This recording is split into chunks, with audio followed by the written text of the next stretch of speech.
Na aula de hoje, vamos iniciar o capítulo dos equilíbrios químicos. Vamos fazer uma diferenciação primeiro entre processos, reações reversíveis e não reversíveis. Então, por exemplo, queimar um palito de fósforo é considerado um processo irreversível. Já, por exemplo, a transformação de água líquida em vapor, de vapor em água líquida, é um processo físico reversível. Os processos reversíveis vão ser identificados por uma seta dupla, indicando o sentido para a direita e o sentido para a esquerda. Para exemplificar, temos aqui um recipiente fechado com água líquida. Num primeiro momento, a água líquida começa a sofrer a vaporização, começa a passar para o estado gasoso numa determinada velocidade. Quando se formarem, quando eu tiver as primeiras moléculas lá no estado gasoso, vai começar a acontecer a condensação, a volta das moléculas do estado gasoso para o estado líquido. Esta transformação de água no estado líquido para o estado de vapor, vamos chamar de velocidade da reação direta. E a condensação, a passagem das moléculas da água do estado de vapor para o estado líquido, vamos chamar de velocidade da reação inversa. Então, nós temos aqui, associado a essa transformação física, a velocidade direta da transformação direta e a velocidade da transformação inversa.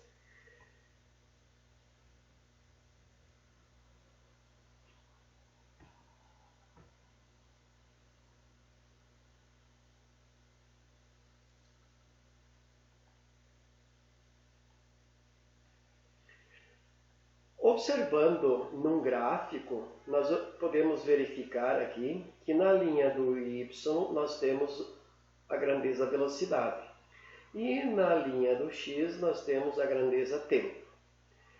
A velocidade da reação direta, da transformação da esquerda para a direita na equação química, começa com uma velocidade máxima e com o passar do tempo ela vai diminuindo. A velocidade da reação inversa, da direita para a esquerda, da transformação dos produtos novamente em reagentes, começa com um valor baixo, porque eu no início não tenho praticamente somente reagentes, mas com o passar do tempo a velocidade da reação inversa vai aumentando. Num determinado instante, essas duas velocidades vão se igualar. Ou seja, eu vou ter a velocidade da reação direta igual à velocidade da reação inversa. Então, a partir desse instante, eu vou dizer que o sistema atingiu um equilíbrio. Então, se perguntado quando que um sistema, uma reação química, uma transformação física atinge o equilíbrio químico, você vai dizer uma reação, uma transformação, atinge o equilíbrio químico quando as velocidades da reação direta e inversa se igualam. E aí uma coisa muito importante, que a partir desse momento, a concentração dos participantes, ou seja, dos reagentes ou dos produtos, se igualam. Permanecem constantes. Então as velocidades se igualaram, e as concentrações dos reagentes e produtos permanecem constantes. A partir desse momento, já que o sistema está em equilíbrio, a gente pode calcular a constante de equilíbrio em termos de concentração, em termos de pressão, em termos de íons, em termos de meio aquoso. Para qualquer equilíbrio químico, é possível calcular, então, essa constante de equilíbrio, que é muito importante para fazer previsões sobre as reações químicas. Esse cálculo da constante de equilíbrio foi formulado pela primeira vez por dois químicos noruegueses, Gundenberg e Oage, em 1863. E o enunciado como sendo a lei da ação das massas. Então, para determinar a constante de equilíbrio, nós devemos dividir, né, o produto da concentração dos produtos pelo produto da concentração dos reagentes. Resumindo, a constante de equilíbrio é determinada pela concentração, né, dos produtos dividido pela concentração dos reagentes. E a partir disso, né, a gente tem que fazer algumas observações, tomar alguns cuidados, porque nós temos sistemas homogêneos e temos sistemas heterogêneos. Então aqui para um primeiro momento, vamos pegar dois exemplos de sistemas que estão em equilíbrio homogêneos. Como eu vou identificar que esse sistema é homogêneo? Aqui todas as substâncias, né, reagentes e produtos estão no estado gasoso. Então apresentam uma única fase. Para determinar a constante de equilíbrio para essa primeira equação, eu vou pegar a concentração dos dois produtos, né, elevada nos seus respectivos coeficientes, né, estequiométricos, e dividir pela concentração dos reagentes, né, do reagente, elevado no seu respectivo coeficiente estequiométrico. A mesma coisa aqui para o segundo exemplo, né, o produto aqui HI, né, elevado no seu coeficiente estequiométrico 2, né, elevado ao quadrado, sobre o produto da concentração dos dois reagentes. Como eles têm coeficiente 1, né, não preciso escrever aqui a potência 1. Já para os sistemas heterogêneos, nós temos que tomar um cuidado. As substâncias, né, reagentes ou produtos que estão no estado sólido, que identifica, né, um sistema heterogêneo, porque eu tenho substâncias gasosas e um sólido, né? Aqui também eu tenho uma substância gasosa e duas sólidas, né, que caracterizam um sistema heterogêneo. Eu não devo escrever, né, não posso colocar na expressão, né, matemática da constante de equilíbrio essa substância no estado sólido. Então, olha o primeiro exemplo, sobrou só o produto CO2 e o reagente O2. No segundo exemplo, eu não tinha nenhum produto aqui no estado gasoso, eu tinha só um no sólido, então vou usar o numerador 1. E o reagente sobrou apenas o CO2, porque o CaO é sólido. Mas aí alguém podia perguntar, né, mas por que eu não devo escrever as substâncias sólidas na expressão, né, na expressão da constante de equilíbrio? Um motivo bem simples. As substâncias sólidas apresentam sempre concentrações constantes. Então, se você pegar, por exemplo, um cristalzinho de carbonato de cálcio, né, ou você pegar uma pedrinha maior, um cristal maior, ou pegar um cristal de 1 quilo, a concentração, a molaridade vai ser sempre a mesma. Então, como ele tem sempre a mesma molaridade, ele não vai influenciar na hora de a gente determinar a constante de equilíbrio. A mesma coisa acontece, né, aqui nesse outro exemplo, por exemplo, se eu tiver água líquida, né, um líquido puro. Os líquidos puros, aqui no caso do exemplo, a água, também não vai ser escrita aqui na expressão da constante de equilíbrio. Por quê? Pelo mesmo motivo. A água pura tem sempre a mesma concentração em mol por litro. Então, resumindo, não colocamos na expressão da constante de equilíbrio nem os sólidos e nem os líquidos puros. Aqui no nosso caso, no nosso exemplo, água líquida. E aí, depois de calculado, né, depois de determinado a constante de equilíbrio, né, em função das concentrações, nós podemos fazer uma interpretação desses valores que a gente vai encontrar, desses valores que são fornecidos, de repente, numa situação, problema. Então, se eu tenho encontrado, né, determinado um valor de Kc maior do que 1, isso vai me indicar que a concentração dos produtos é maior que a concentração dos reagentes. Se eu tenho uma constante de equilíbrio menor do que 1, então isso me indica que a concentração dos produtos é menor que a concentração dos reagentes, ou seja, a quantidade, né, de reagentes é muito maior que a concentração dos produtos, que a quantidade dos produtos. Sabendo, né, dessas condições, né, se a concentração dos produtos é maior ou é menor que a dos reagentes, é possível interferir nesses equilíbrios químicos. Ou seja, eu posso usar fatores, né, eu posso provocar o deslocamento de desses equilíbrios químicos.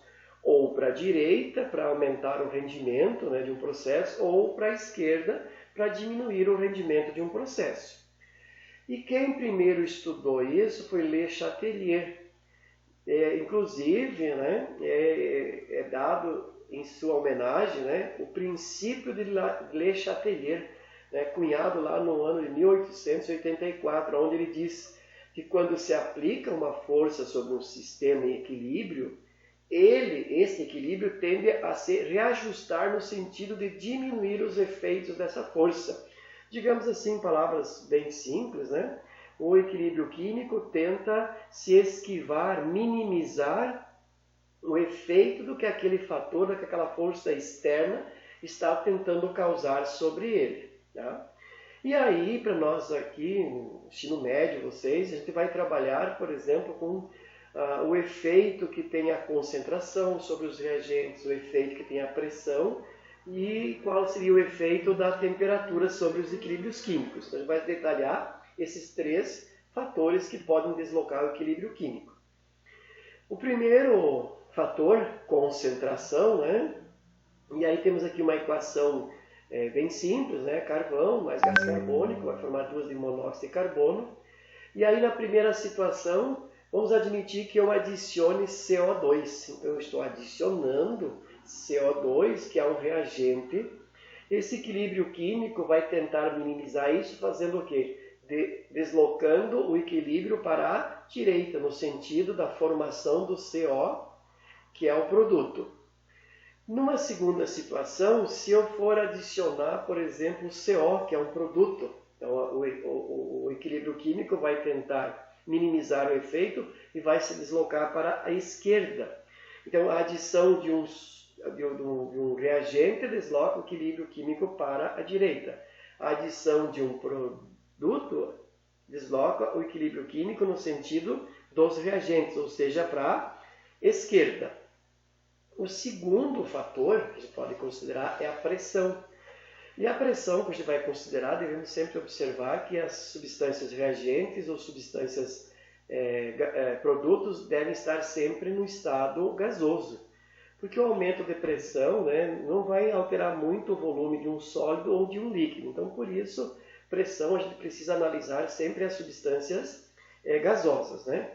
E aí, o deslocamento do equilíbrio, quando se aumentar a pressão, sempre vai ser no sentido do menor volume, no sentido da onde eu tiver menor quantidade de mols. Então, se no lado dos reagentes na esquerda o volume, né, a quantidade de mols é maior do que dos produtos, o aumento de pressão vai deslocar para a direita. Mas se o lado dos produtos, o lado direito, tiver maior número de mols, o maior volume, e eu aumentar a pressão, o equilíbrio vai ser deslocado para a esquerda. O terceiro fator é temperatura.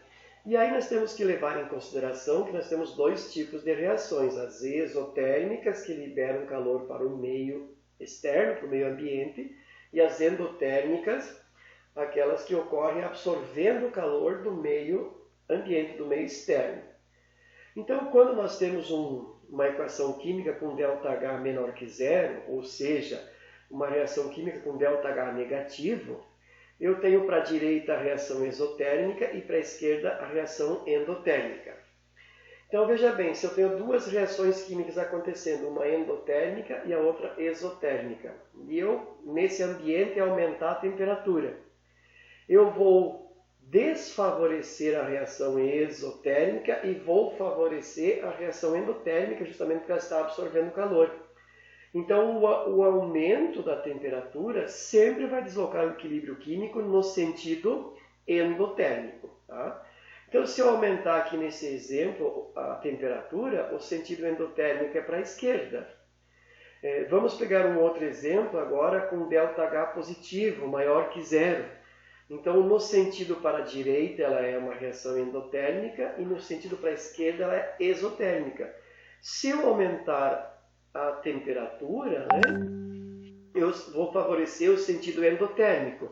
Então, nesse caso, o aumento de temperatura vai deslocar a reação, o equilíbrio químico para a direita, no sentido endotérmico.